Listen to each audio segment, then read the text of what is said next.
Good morning. Today is Monday, September the 13th, and this is my last full day in Vancouver on this trip. I am back at the harborfront area, and right in front of me, you can see the port of Vancouver and a pretty sunrise right behind it over the mountains. And to my left is the Canada Place, which I showed you a couple of days ago on the video.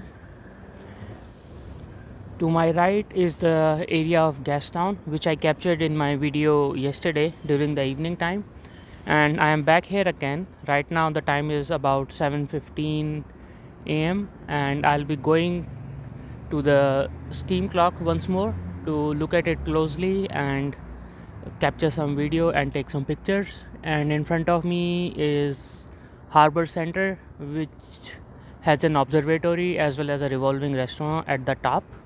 I'm not sure if I would be able to go there today as the schedule is fairly packed.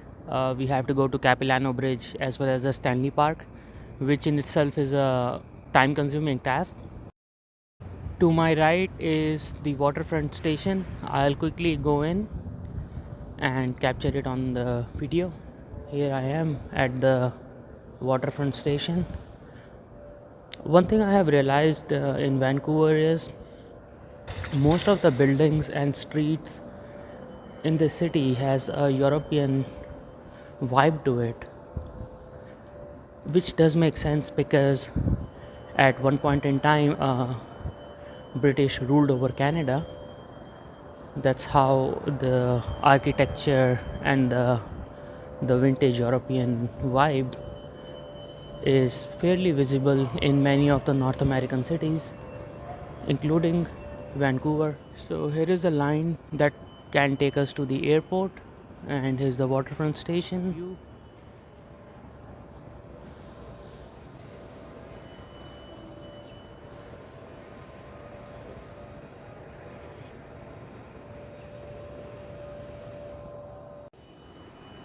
Here is some information about this waterfront station. You can pause the video and read more about it.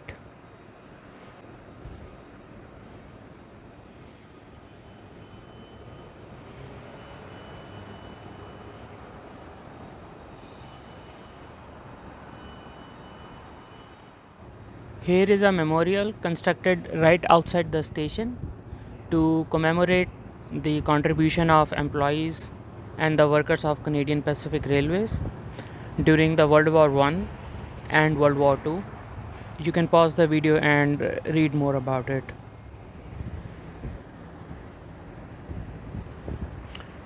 One thing I would say is when I was planning my trip to Vancouver as well as my trip got closer to coming here, I was apprehensive about the weather because it can rain anytime. When I'm sightseeing, I'm not too comfortable when it is raining because your options to do the outdoor activities go down. But thankfully, for the most part, beginning from last Thursday up until today, that's over about 5 days, the weather both in Vancouver as well as in Whistler has been very cooperative. It did rain a bit 2 days ago when we were in Whistler and went for the shooting, but it wasn't a hard rain. It was raining on and off, and that's the reason we were able to enjoy our stay here quite a lot. Now the forecast for tomorrow is rain, but we have no activity planned for tomorrow because we are taking a flight later in the morning. So I'm very thankful to the weather gods for making this trip enjoyable and comfortable by keeping the weather in my favor. I am here again at the steam clock, and you can see the steam billowing from the top.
Right now, I am walking towards the left of the steam clock to have a closer look at the port of Vancouver.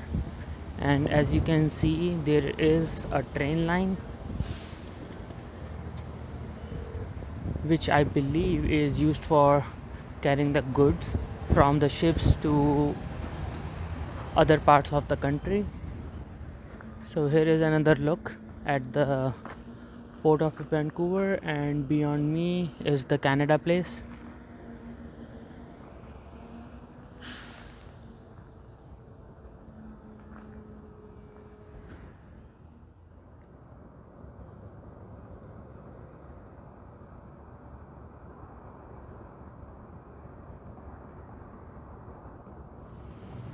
Before I go back to my hotel for the breakfast, I want to take another look at the Canada Place because I don't think I'll be coming back here again today, and most certainly not tomorrow.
I just entered the Capilano Suspension Bridge, and now we are on our way to explore this. There is information about the history of this bridge. You can pause the video and read more. The bridge was first opened in the year 1889, and it was constructed by a Scottish businessman, as it shows here, and it was completely rebuilt in the year 1956. It is a private property, so that's why there is a fee to come here and explore this bridge. The price that we currently paid is about 55 Canadian dollars per person.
So here I am walking down the suspension bridge.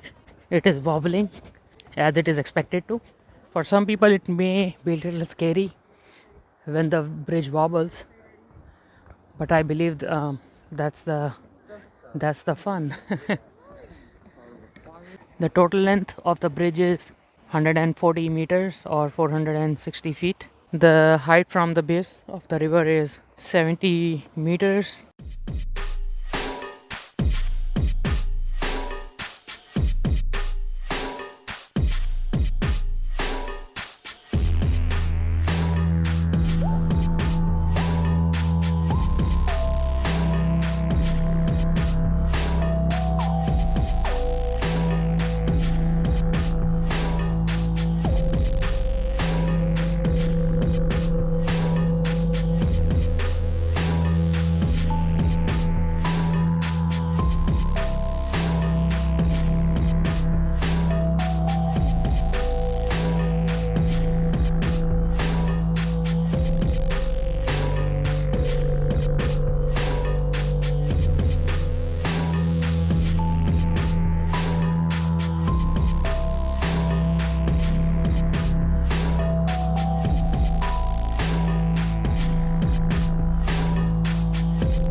So now I'm going down the cliff walk.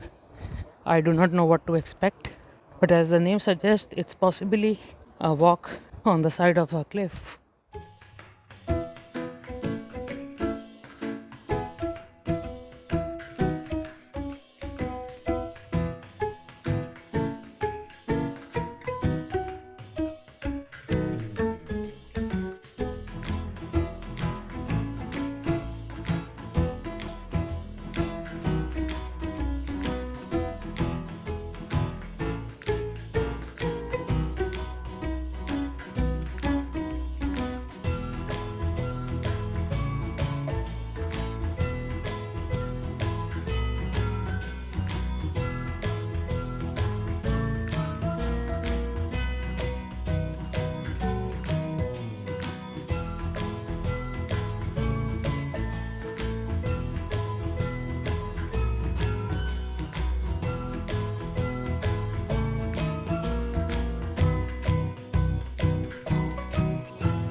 So here ends my Capilano suspension bridge walk as well as the cliff walk. As I said, it's a good experience, but someone with acrophobia, that is the fear of heights, it may be a little daunting and overwhelming to go over the suspension bridge, which is at a height of about 70 meters or 230 feet at the time when the bridge is wobbling. So it may not be easy, but overall, a good experience, I would say. And I have spent about 2 hours going across the bridge, coming back, taking a boardwalk, and then finally the cliff walk. Now I'm in the Stanley Park, and you can see a lighthouse, and that's the bridge, the Lions Bridge, that we crossed to go to the Capilano Suspension Bridge. And in front of me is the other side of the Stanley Park, and to my left is the Vancouver port, which I showed you a couple of times. So to get around the Stanley Park, I have rented one of these scooters, and it costs about 50 cents per minute and $5 for the initiation fee. To be honest, it wasn't easy to ride the scooter in the beginning. It was tough for me to maintain the balance, but slowly but surely I'm getting the hang of it. And I personally think, even though it's expensive, but it's a convenient mode to get around the park or even around the city, unless you are willing to walk a lot. And I could have done walking, but I didn't want to do so much of walking in just one day or in few hours, so that's why I prefer to rent the scooter number 56. I'll keep going around the park and keep recording and sharing the videos with you. Here is a rainbow on the water sprinkler.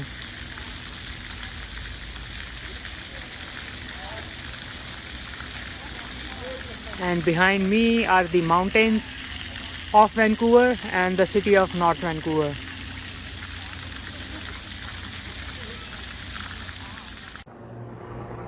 So I'm still in the Stanley Park, but I'm at the base of Lions Gate Bridge that you saw earlier in the video. I'm riding right by the seawall that you are seeing on the screen right now, and the entire length of the seawall is about 30 kilometers, which is 19 miles. The seawall goes around the Vancouver Island and was originally constructed to protect the island from the sea surge, and now it has become a very famous destination for the tourists as well as the locals.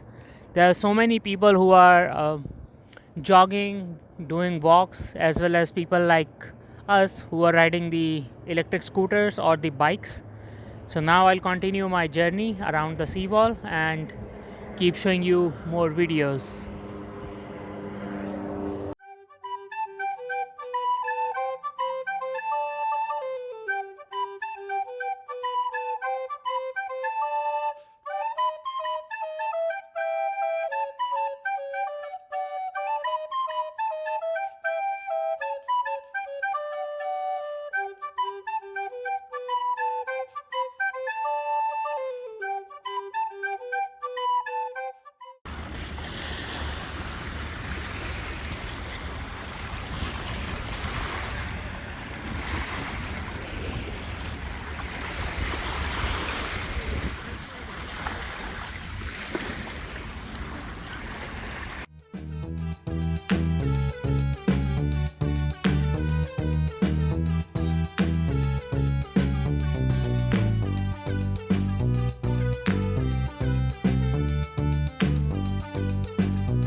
I just finished my electric scooter ride, and it took me about 2 hours to complete the entire round of the Stanley Park. And the cost of the electric scooter was about $65, including $5 initiation fee. But it was fun. It was not easy in the beginning, but certainly it was fun. And I don't think it was possible for me to walk the entire length of 28 kilometers, or even you're doing the bike ride. So I think it was worth spending $65 to do the electric scooter ride. Now I'm at the harbor front, the Bayshore area, and now the plan is to go back to the Grantsville Island, where I went on Thursday as well, just to check it out last time and maybe eat something nice there before checking into the hotel.